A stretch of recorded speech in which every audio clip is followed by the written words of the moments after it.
All'estat firmat vue a Udin il nuovo protocollo di intendiments fra il Comune e l'Arlef, l'Agenzia regionale per la lingue furlane, un accordo che ha l'inzorne che il dai 2019 e al CIR di Rindi il Furlan sempre più presenta i servizi, dalla comunicazione e dalle attività amministrative.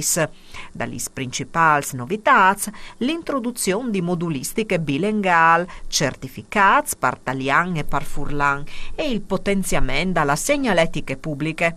Prevede anche la creazione di un spazio web dedicato al coinvolgimento di associazioni e operatori economici per slargiare l'uso delle lingue anche in ambito turistico e commerciale. Grande attenzione è data alla formazione del personale comunale, con percorsi di pueste per i dipendenti, massime che a contatto col pubblico.